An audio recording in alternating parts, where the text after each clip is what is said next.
Hey Jacob, this is Keaton Everett from ABC going over your pitching video from the President's Day camp.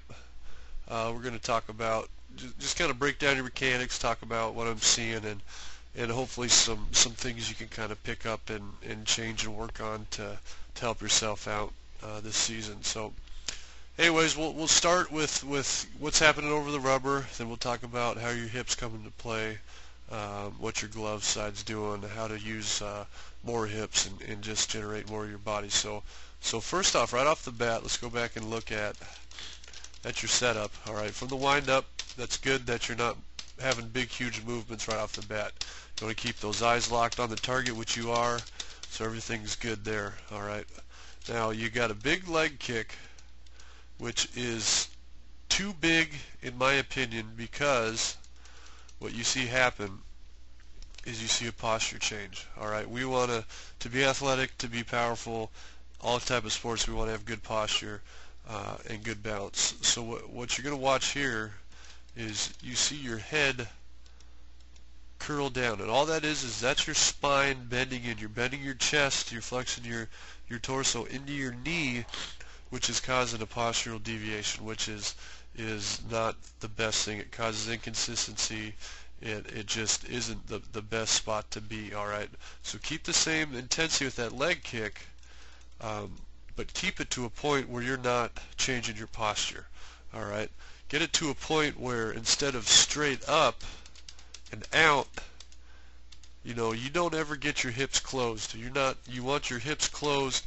You want your hips to lead yourself down the mound. You want your hips to be out in front of that foot as you start down the mound, to generate the most power out of them. All right, so what I'd like to see out of you here is to take this foot and knee and go straight back to this position, to get that back knee back over that back foot.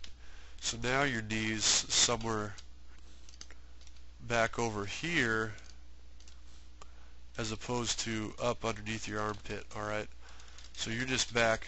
You want to take everything and shift it back this way to get your hips closed and in a position where once you're up here, your hips, so let's just say you're here, and we'll draw your new leg lift. So you're there. All right, your legs dangling over here, and now your hips start forward in front of your foot's down here, and you start your hips forward before that leg swings down. And that's just going to get you more powerful. All right, so fixing that. All right, you also see that as you're coming forward, or as your leg's coming up, your head's coming forward. All right, we'll draw that box again right around your head and watch it leave the box before you break your hands. All right, we want to see those hands break. We want this break to happen with that head still in that box and that body somewhere over that back hip. All right, you're just getting out in front of yourself. You're rushing everything, and you're going to see what this is going to lead to down at foot strike. All right, so your hips are already open. You're not generating any power. You're not storing up any kinetic energy in those hips. And you can see your front side. All right, you do get your glove out over that front foot, but you see it just curl around and drop off the table out over here with that glove. We want to see that glove out over this front side. All right, and that hip-shoulder separation I'm talking about is we want our hips towards the catcher. We want our hips in this position, but we want our upper body, hands on top of the ball, haven't turned yet. We're still facing that third baseman, but those hips are going. So we want the hips to turn first, upper body next, and that's a big strength, a big coordination thing. And you're young, so that'll be easier as you get older, but focusing on it now will only help you out. All right, so we want to see yourself in this position here with those hips completely forward. So you want to see those hips here in that position. All right, one other thing I want to talk about is your arm path. All right, watch the tops of your fingers. All right, you're coming up and you're in this position here, fingers on the side of the ball facing first base side. We want to flip those fingers around and have them on top of the ball facing the catcher. Alright, so that gets us in that position to deliver the ball downhill on top instead of kind of on the side, just kind of rolling it through the zone. Okay, a good positive thing is you don't have any extreme angles. I've seen kids at this position and have that elbow above that shoulder, causing those stresses. So your shoulder is in a pretty good position. So it is a healthy spot to be. All right. Another thing too with that power in the legs, the power in the lower body, that I can't stress that enough of how much that's used in pitching. But the more we can use our legs, utilize our legs, the more consistent, the more power we're going to have. And I'm going to show you one thing that you're doing. See, you basically are releasing the ball right here, and that foot's already off the ground. All right. To be athletic, we got to have 2 feet on the ground. To be balanced, we got to have 2 feet. You know, I talk about if you're going to punch someone, you want to punch someone with 1 foot on the ground or 2.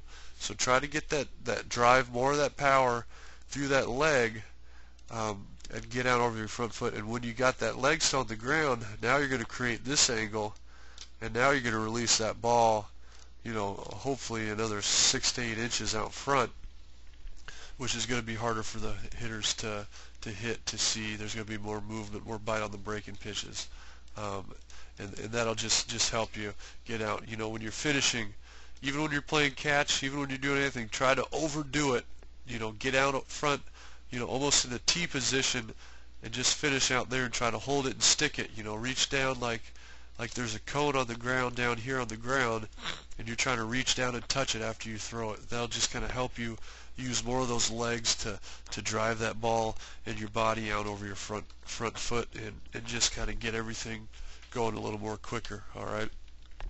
So just, you know, let's take a look at another one to just kind of watch that leg kick. And it's just so hard with such movement to get consistent. You know, one time it might be up in your armpit, another time it might be, you know, at your chest, another time, you know, it might be somewhere else. But on this one, you're seeing, you know, neck's tilted, spine's tilted. All right, postural deviations. All right, those just don't lead to a whole lot of success and a whole lot of athletic positions. And this one, you can see that front foot already open. All right. We want those to be closed on the way down. We want to drive that heel down. All right. So in this position, we still have that heel pointed somewhere back here, and you know, our hips aren't as far back. That knee and foot aren't as far out in front as it is here. So just stay back. You know, work on neutral spines and neutral necks. Just get in that athletic position to deliver the ball. But you do have a good arm path. It looks healthy to me. It's just a matter of limiting your motions, using more of your lower body, getting more torque, and you're on your way. So, anyways, good luck this season. Hope you have an awesome year. Thanks for making it out to camp. Hope you had a great time, and we look forward to seeing you again with ABC.